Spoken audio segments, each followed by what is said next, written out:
In this video we are going to be exploring what it's like to be living in Thailand compared to what it's like to live in the UK. So in the video I'm going to break it down into 12 bite-sized pieces, and they are as follows: culture, immigration, infrastructure, law, policing, lifestyle, equality, food, leisure, politics, technology, and last but not least, transport. So on to the first topic, culture. We'll start off with the UK. Obviously, being from the UK, I'm very familiar with the culture. Growing up, you know, we have a great heritage there. I mean, when it comes to music, I mean, even when it comes to food, the people, the kind of people there, they're really, you know, they're very regional. You know, you go to a different part of the UK and you'll, you know, hear different accents and, you know, see different values and, you know, senses of humour and stuff. Yeah, it had a very strong culture all across the UK. But now there are definitely parts of the UK where, you know, a British culture is either disappearing or has totally disappeared. It's definitely down to immigration, which we're going to come on to a little bit later. But yeah, I mean, you know, as an identity around the world, the UK culture is well known. I mean, most tourists only associate the UK with London, and London is sort of like a country within itself, really. But obviously, you know, the regions across the UK are very, the fabric of the country is very rich. So yeah, so to juxtaposition that with Thailand, I would say the culture here is even stronger. And again, the same sort of thing, it varies compared to what region you're in. Right now we're in beautiful Udon Thani, and the culture here is very different to what you would see in Phuket. I mean, Phuket is a very sort of international kind of place, lots of international schools and lots of foreigners living there, and mainly set up for tourists.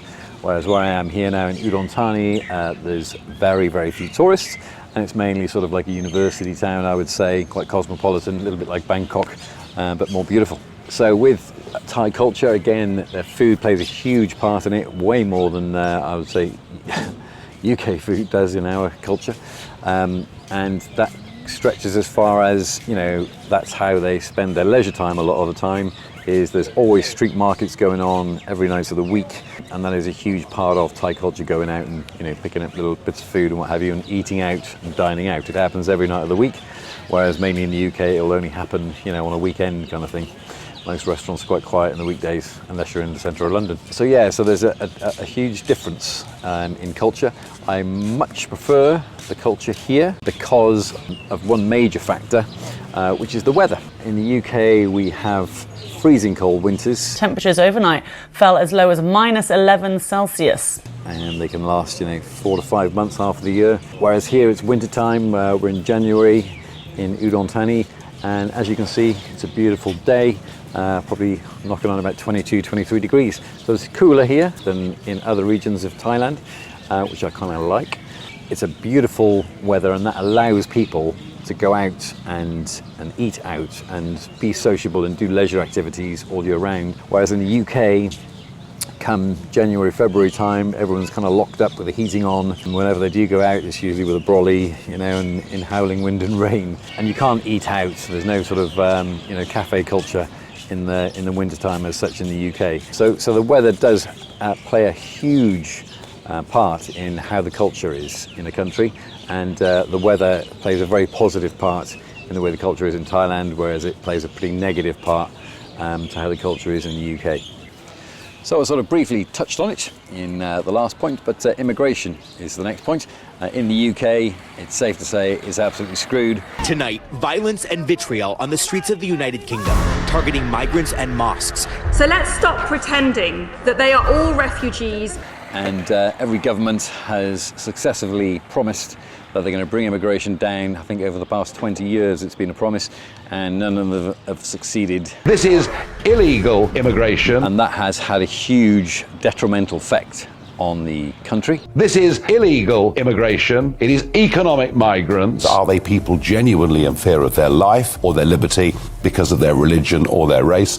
I don't think so. I mean, even people who are sort of second generation immigrants aren't happy with the situation, because obviously it puts strain on, you know, all the services. The immigration situation in the UK has been in a state of disarray for a number of years, and there's no No one's come up with a solution for it. The fact is that some diversity is good for a society, but there must be some point at which it no longer is. And I would say that the point at which it no longer is where you have communities of people who hold on to the prejudices that they brought from their country of origin and then start to push it into our own political system. Everyone's, sort of said this great experiment's going to be wonderful, and integration and diversity and all that kind of stuff. A lot of crimes happening against women especially seem to be committed by people who aren't from this country. I don't care if people turn around and goes, you're a racist, because my safety is paramount. That is way more important than offending certain communities who, quite frankly, have men with medieval values when it comes to women. But I'm sorry, it just dilutes the culture of the country. And in the UK right now, the indigenous people who live there extremely unhappy with the situation, especially the kind of working class people, the middle class people. I'm not happy with the situation, and the governments aren't doing anything about it. What's happening, if you can think in the UK, there's sort of, each household, regular person will have 2 kids probably, 2.4 children, and the new wave of immigrants that are coming in are having 6, 7, 8, 9, 10 plus children. So it won't be too many decades until, if this carries on, that there will be very few, or the indigenous people there will be outnumbered by the people who've emigrated there. All from Kurdistan, intent on reaching Britain. They're waiting for their ride, a smuggler's dinghy that's already picked up dozens of passengers. The water is cold. Getting into the boat isn't easy. Children are carried. But in the end, everyone gets on board. Around 70 passengers. It's diluting the culture. So there's a huge problem there, and it has to be tackled, and neither the Conservatives nor Labour have done anything about tackling it. We see that there are many people coming here illegally who are then getting involved in drugs, who are getting involved in violent crime, who are getting involved in prostitution. All of that is at odds with British values. All of that is unacceptable behaviour. Juxtaposition. In Thailand, the culture and the indigenous peoples here are very intact. The only sort of levels of immigration they have are from the country next door. It used to be called Burma, but they're called Myanmar now. There's a civil war going on there. So they do have a number of refugees that do come over, but they're very similar in their culture to Thai people. Obviously, they even look the same to a degree. And when it comes to foreign people, like myself coming over, I'm happy for the fact that they have these rigid sort of immigration policies in place. For example, I used to run a business here, and in order for me to run a business, I run a restaurant, I had to have 4 Thai staff for my own visa and work permit. So if I were to hire another foreigner to work, I'd have to hire another 4 Thai people. So it keeps it so that you keep the culture and the fabric of the country intact. So you're not just having a mass immigration and just diluting the culture of the country. You rarely see, where I'm living in Udon Thani, any other faces other than Thai faces. And that's fantastic. That's, I think, the way a country should be. Everyone is racist, let's face it. If you walk into anywhere and you see a set of a certain people from a country there, you'll cast your aspersions as to how the afternoon stroke evening is going to go. So, for example, if you saw a whole load of Greeks, let's say, it's going to be a wild, raucous night.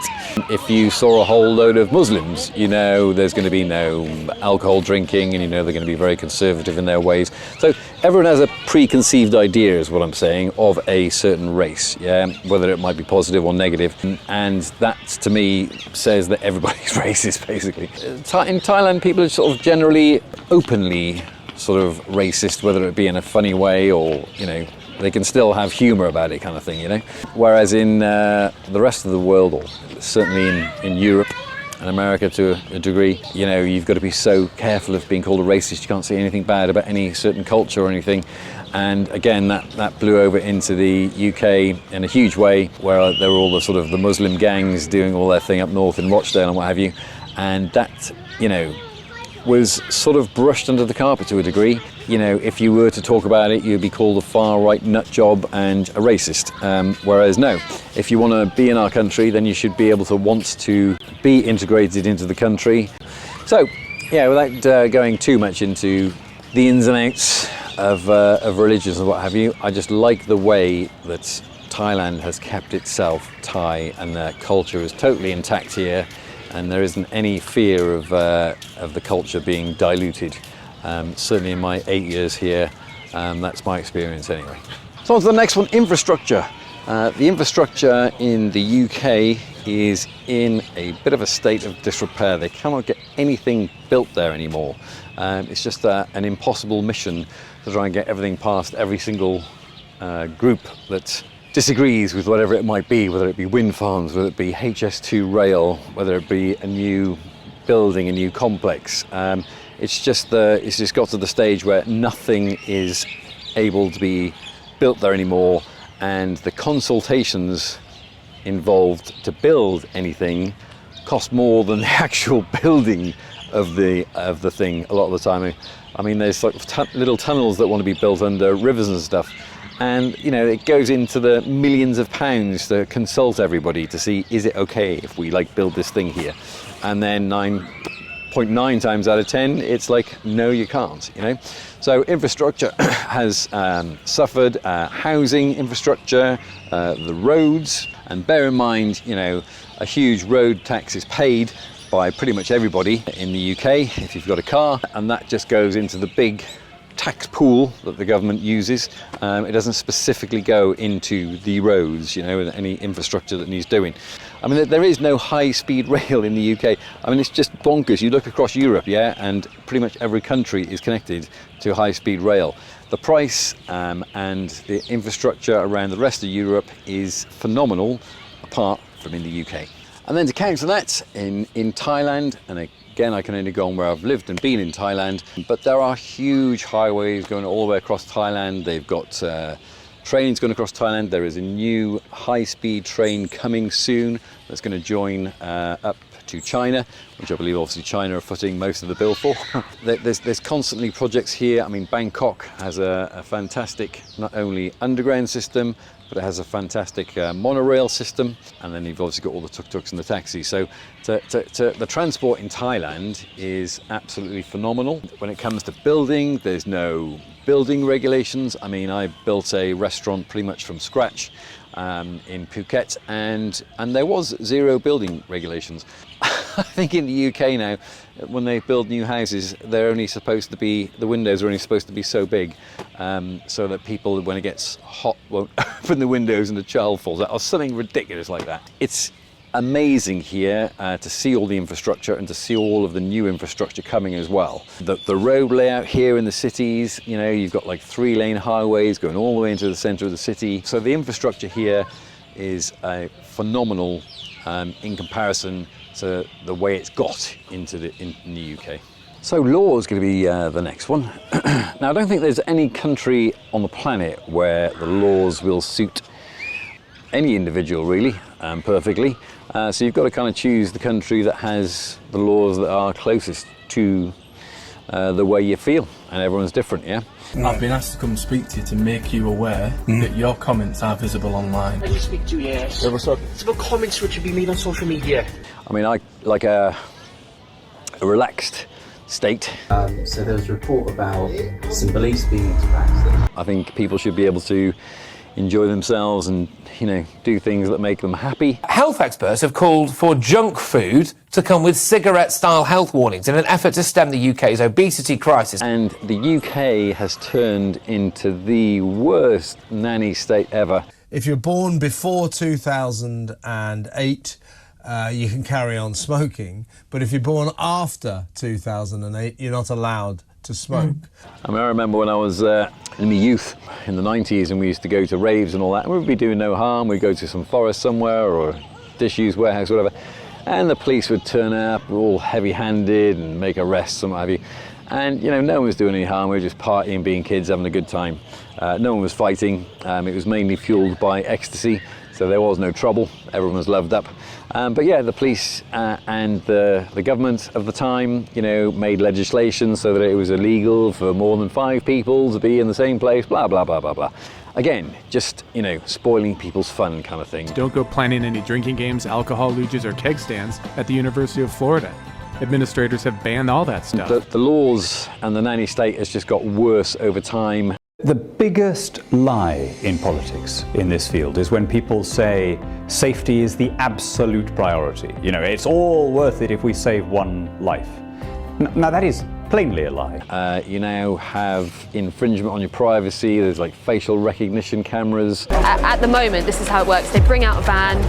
There are cameras on top of the van that scan everyone's faces as they walk past. And, you know, instead of policing and you know, going to places that need police and situations that need police to act, for example, you know, break-ins, house robberies, you know, car theft, that kind of stuff, they're not addressing that. The laws are becoming so draconian. British Prime Minister David Cameron calling for parents to enroll in state-backed parenting classes. And there's just more and more laws coming in with more and more control. So it's just getting worse and worse in the UK. And young gamblers could face a stake limit of £2. And are we overly cautious and maybe even turning into a nanny state? Now, law in Thailand is neither a perfect thing, but it's much more relaxed here, and the enforcement of it is much more relaxed than it is in the UK. There are some draconian laws with regards to le majesté, I believe is the way to say it. So you're not allowed to say anything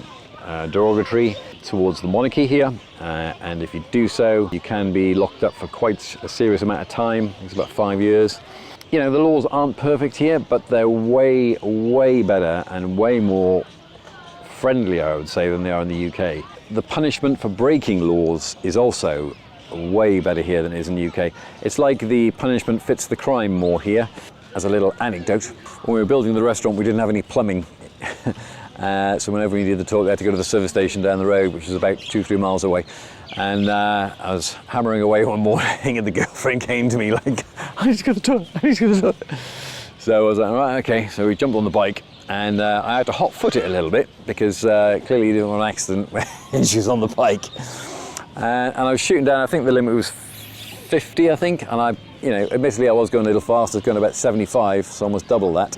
But it was, you know, 2-lane highway, you know, with a central reservation. So it wasn't like it was a, you know, a road with a school, so calm down, all you wokies. And yeah, as luck wouldn't have it, a red flashing lights behind me. And this cop pulled us over and Candy explained the situation. She needed the toilet, and bless him, he just let us go on our way and go to the toilet and said to meet him back at the police station. So that's exactly what we did. Met him back at the police station. Now I thought he was going to do me for speeding, yeah, because I knew I was going over the speed limit, almost double. But when we got to the station, what he actually did me for was the fact that the tax on the bike had run out, which I was unaware of. The justification was a, what was it, a 400 baht fine, yeah, which is basically in the UK terms about £10, right?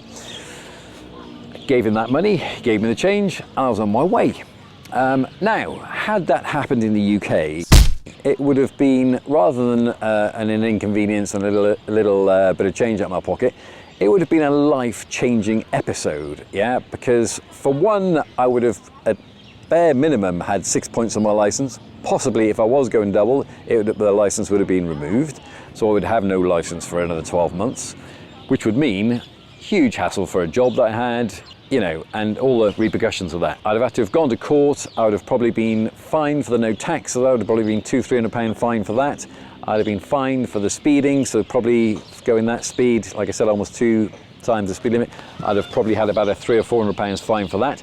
And then when I did go for apply for my insurance the next time around, you could double or maybe even triple it, you know. So for that one episode of not wanting the girlfriend to go pee-pee all over the floor, or number 2s, which I think is what it was, if I remember, it would literally have been a life-changing event for me, which would have cost me, you know, probably a month's salary and more with all the retribution that follows it with the higher insurance premiums and everything else.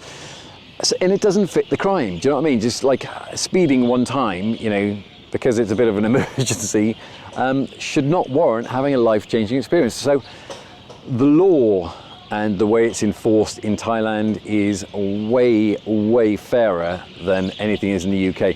And another thing about the law is the policing. This is the United Kingdom, where free speech is illegal. If you're a keyboard warrior, you're not safe from the law if you incite violence. I'm arresting you. This is in relation to some comments that you've made on a Facebook page.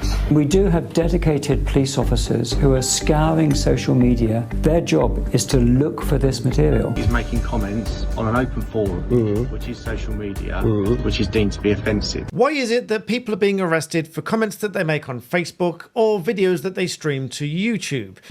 So it's got to be something to do with the population. I'm not totally blaming the police for this one, but here the police do not ever shoot around with their blues and twos on. I've been here 8 years now, and that's never ever happened. You never see the police, you know, shooting around and, you know, jumping out with guns and stuff. It just doesn't happen. Whereas in the UK, the style of policing is really aggressive, you know, and the way they sort of treat people on the street and all that kind of stuff. It's just an aggressive way of policing and a real kind of threatening way that they police, with all the lights on and the cars flashing and all that kind of stuff. Whereas here in Thailand, it's way calmer. Most police are on bikes, which makes it, again, far less threatening for any civilians when there's a policeman on a bike, you know. And just the way they deal with the public is just generally way more respectful than the way that you get dealt with in the UK. So on to lifestyle. And as you can see, I'm in a beautiful, beautiful leisure park right now. You probably hear all birds behind me. But yeah, the leisure here is awesome. We've got I love tennis myself. There's a beautiful set of tennis courts down the way there. And to play for an evening is just 60 baht per person, which amounts to about £1.20. I can guarantee you will not be getting that price for a leisure activity in the UK. So yeah, we like tennis. They've got gyms here. There's a beautiful array of restaurants and street food available everywhere. There are parks here. Right now I'm in this beautiful lake. So it really is an absolutely stunning lifestyle that you can have here. You have all the amenities and all of the sort of, you know, international chains here as well. So if you like your McDonald's and your KFCs and that kind of stuff, you got it. But if you want your Thai food, you've also got that as well, and remarkably inexpensive. Compared to the UK, now again, you know, I think lifestyle has a lot to do with weather. Come summertime, there's a lot of activities and there's loads of stuff you can do in the UK. But again, you've got that 6 months of the year where you are stuck indoors mainly, and you can't do a hell of a lot about it. Yeah, you can go to the gym. Yeah, I guess there are indoor tennis courts and stuff like that. But there is nothing that beats being out in the open and in the outdoors. So for lifestyle here, Thailand definitely wins hands down. Okay, the next one is going to be equality, or should I say inequality. And the UK has some of the worst income inequality in the developed world. In the UK, there has been a mass degradation in the equality. So the gap between the rich and the poor is just getting bigger and bigger. What comes to mind when you think of the British elite? For centuries, wealth in the UK has been passed down through family lines, keeping influence in the hands of a small minority. A select few who've attended a handful of exclusive private schools and highly selective universities have dramatically shaped the nation. There's obviously this gap in every single country, but I would say in the UK it's getting to a stage where it's absolutely ridiculous, and that 1% own so much of the land, own so much of the money there, and the bottom layer of society suffers hugely as a result, so that, you know, this 1% can keep all of their wealth and their property and everything else. It goes for house prices. You know, I mean, in London, you know, the house prices are absolutely insane. Thankfully, in Thailand, they were going to pass a law not so long ago that was going to allow foreigners to be able to buy land here. You can't actually, you know, by law, own any land in Thailand, which again I think is a fantastic thing. Keep the Thailand land for Thais. Yeah. Now, whereas in the UK, anyone and their dog can buy any part of the UK. And I'm not just talking about land, I'm talking about businesses, sort of national infrastructure.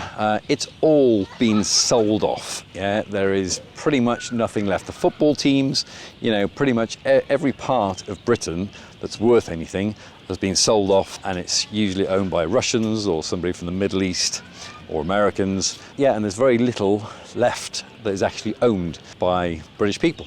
Look at Rolls-Royce, owned by Indians. Range Rover, owned by Indians. So yeah, there's very little left. And yeah, and that makes the inequality even worse. Whereas here in Thailand, like I said, you have to be Thai to be able to own any land here in Thailand. That law that I was telling you about didn't get passed. A lot of foreigners were unhappy about it, but I was very happy about it because it keeps it for Thai people. If they did allow that to happen, what is going to happen?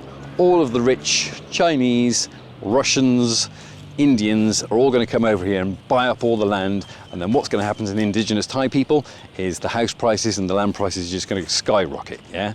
And there'll be nothing left for them. So I am very for the fact that you cannot buy land here in Thailand unless you're Thai. So that helps with the equality situation here.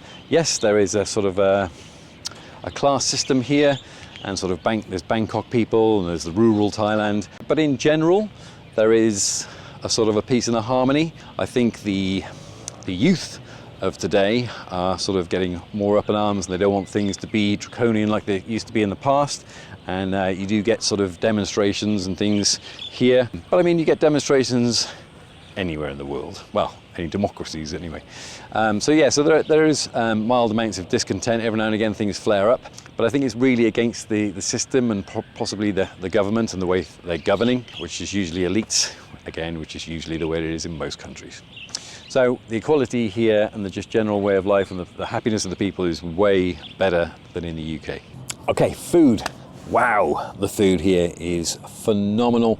I'm sure most of you watching this have experienced Thai food. Yeah, when I first came here, that's all I ate. Not so much all the time now, but it's probably about once or twice a week I will eat Thai food. It's remarkably inexpensive, again, depending on where you go. But the range and the flavours are probably unmatched by any other country in the world, I would say. There's so many different flavours to Thai food. A little bit spicy a lot of the time, but again, you can ask to have that spice taken out. But if you do want to have other types of food, there's loads of buffets here, all-you-can-eat buffets. There's one we go to quite often that's only 500 baht for two of us to eat. Yeah, so it's like £12 for two of us for an all-you-can-eat buffet, beef, pork, you know, all of the trimmings, sauces and all that kind of stuff. So yeah, it's very, very reasonable here. Thai people's culture is, you know, intertwined with their food. It's everywhere, street food, restaurants, there's a cafe culture here, pretty much most big cities. So yeah, so I cannot fault the food here. If you are after your flavours from home, should we say, there are outlets here that do sort of food for foreigners. One being Villa Market, so you can get all of those things like, you know, whatever you might fancy, Marmite, cup of soup, roses, chocolates, whatever it is pretty much you can think of, they'll have it here. Yes, it's going to be more expensive because they have to import it, but, you know, Christmas time and, you know, there's times we want to have treats and all that, you can get your home comforts. Going to the UK, and I'm a little bit out of date, as I haven't been there for a number of years, but I've heard through inflation, and by the way, the UK got hit way worse on the inflation scale than we did here. Yeah, I've heard that it's like, you know, some places it's like £12 for a cocktail in London. I've heard that fish and chips are over a tenner. It's just mind-boggling. So, you know, because that is an expensive thing to do, going out and eat, not a lot of people do it in the UK. I know the nightclub scene and all of the restaurants have had a really tough time, obviously after COVID, and now with the state of the economy. You know, pubs are closing down every week. There's probably about half the pubs open now there was when I was a kid. So yeah, because of all of these factors, and I'm afraid the government does have to take the majority of the blame here, successive governments I should say. Yeah, that culture of eating is a diminishing culture in the UK, and it's becoming an unaffordable culture. I mean, you know, you can't do it every day. You know, here pretty much There's street festivals and people eating out every night of the week. It's not like a Friday, Saturday thing. It's all the time. Whereas in the UK, I know at least when I was there, and I'm sure it's got even worse now, you go out on a Monday or a Tuesday night and everywhere's dead. You know, it's like ghost town time, especially winter time. So again, the weather helps, and as does, you know, the absolutely wonderful and flavourful food that Thai people are known for around the world. Okay, on to the big one, is the umbrella for everything I'm saying here, which is the politics of the country. Because these politicians do make the rules and regulations for the countries that we choose to live in, and they have a massive impact on people's lives.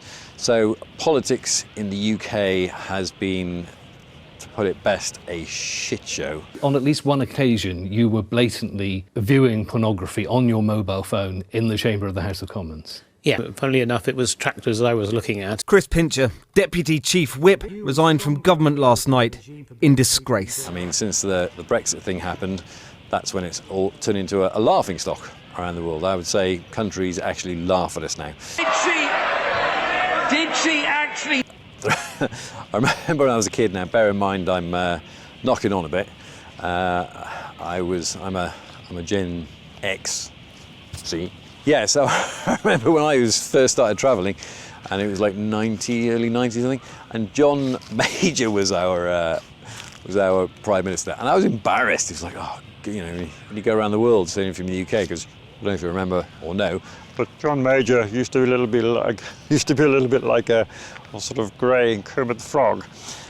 We ruined everything. The economy, hospitals, schools. Yes, it was quite embarrassing. And I haven't felt that embarrassed about a Prime Minister until Rishi Sunak became Prime Minister.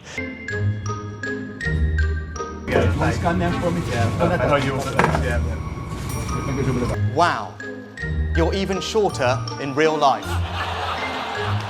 He looked like the sixth form prefect. He was like, oh Lord, is he really running the country? And again, some of the ridiculous, stupid policies he came out with, like putting 100 chess sets around the country in parks and all this kind of crap. It's like, no, you know, get to the real issues here. So, the politicians in our country have basically led it down the wrong path. The Daily Star set up a live feed, Truss versus Lettuce, as the lettuce held it together while the Prime Minister went down with the ship. Can you get me a rope? Kipper, flying frisbee. I don't know if you've been to Peppa Pig World. Who's been to? Hands up anyone who's been to Peppa Pig World. What you have to worry about is romantic urges. Yeah, so make sure you've got 12 in your hole. So that build back beaver, I say. And obviously the Conservatives have been in power for the last 14 or so years, and now Labour have got in, and I know Keir Starmer's only been there about 6 months, but it looks like he has absolutely no handle on the country either. You have failed me. Thousands of people have died because you have failed to do your job. So I really don't need lectures from you. Why? Can we come in? Okay. Here's the landlord. That man is not allowed in my pub. Get out of my pub. Go on. Calm yourself down. Get out of my pub. Calm down. You know, the politicians have most definitely, by, you know, introducing the laws they have, not doing the things that they should have done, not spending the money where it should have been spent, looking after the elite and all their buddies. Michelle Mone and her children secretly received £29 million originating from the profits of a PPE business. That's what's led to the country being in the situation it's in now. And I'm sorry, it is an elite system. I think about 2 years ago I saw, I think it was on Wikipedia, it's like out of the last 15 prime ministers, 13 of them have come from either Oxford or Cambridge. Therein lies the problem. It's the old boys club. They all look after themselves. They give all the contracts to all their mates and their mates' dads and what have you. So it's that kind of corruption, that sort of under the surface, you scratch my back, I'll scratch yours kind of thing that has ruined our country. We came close to having a working class prime minister in the form of Jeremy Corbyn, but as soon as it looked like he could possibly be gaining traction, all of the mainstream media just jumped on him, and he was a Jew hater, a terrorist, and God knows what else. So yeah, that was the only hope I think our country had of getting away from the corruption. But clearly they just shot him down when he was getting close.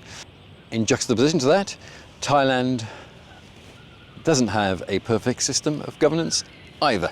I've been here, like I said, for about 8 years now, and I've seen 2 elections, and they both haven't gone the way of the will of the people.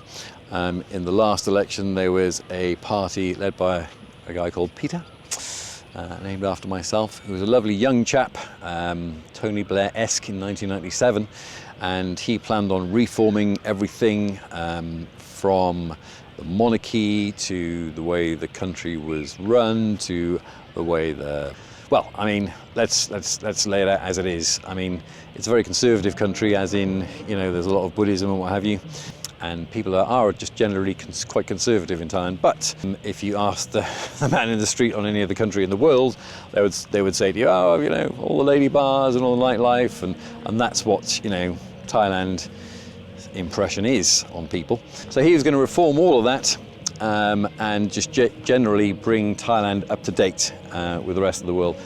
But he won the actual vote, but the powers that be took that away from him for some ridiculous reason. It could have been any reason. I think it was because he used to own a media company a couple of years ago and he still had shares in it or something ridiculous like that.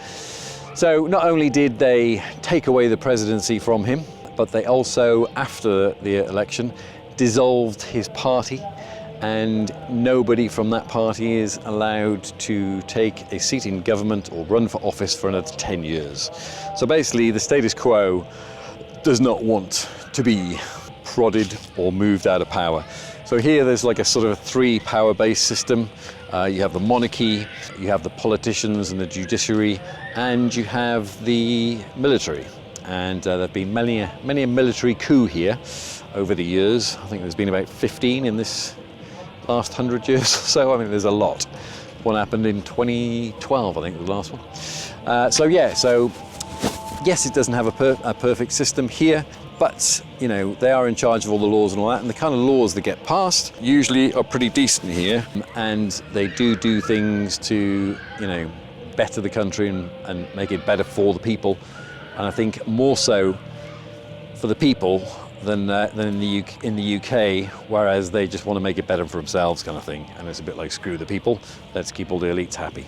So yeah, there is a similar sort of system of elitism here, but as a rule, I would say it's a mildly better political system for the people, you know. So what they've actually done to make the country better or keep it, you know, keep rules and laws as they are, it's they've done a much better job here for the society than the UK has for the UK citizens and the UK society.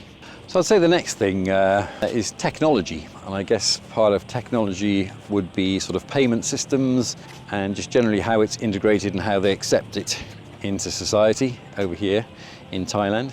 Let's talk about crypto first of all. So crypto in the UK is pretty much, to the government, a little bit of shit on their shoe. Yeah, it's like they try and make out that they're going to be this hub for crypto and it's going to be all wonderful, but the actual reality of it is they don't want it there at all. And for obvious reasons, they can't control anything. You know, they don't want to decentralize any system of collating money that works for them at the moment. So they're not embracing crypto at all. Whereas here in Thailand, crypto is being embraced. You can withdraw, I believe Binance is here now, so you can withdraw crypto. You can't pay for things in crypto as such. It's not quite on the Dubai level of acceptance of crypto, but it is still much better than the UK. Payments, we do a scanning system here, so I know in the UK it's like an Apple Pay, whereas here it's more of like a scan on your phone. You get a QR code and you can scan. They do want to make it a cashless country by, I think it's 2030. I hope that doesn't happen, because obviously if it is a cashless country, then that means everything has to be on a ledger somewhere, or there'll be some transaction of it. So that'll mean obviously they can get their hands on every single tiny bit of piece of tax. And I mean, as it is, you know, you've got people on, you know, lots of street vendors and, you know, small businesses and that kind of stuff. I think that'll obviously affect them massively. So I hope it doesn't turn into a total cashless society. But it does work pretty well the way they've got it at the minute. you know, you can just make a quick payment from your phone, no problem kind of thing. So I do like that about it. So we have come to the end of it, and I think you clearly know where my passions lie. It's in Thailand, not the UK. I would never be going back there to live ever again, because I know it's just got worse. So if I didn't live in Thailand, I would be living somewhere else. Who knows, that might happen at some point. But right now, I'm super happy about being in Thailand. So thank you for watching the video. If you liked it, give us a like. And if you want to see more, subscribe. I'll catch you in the next one.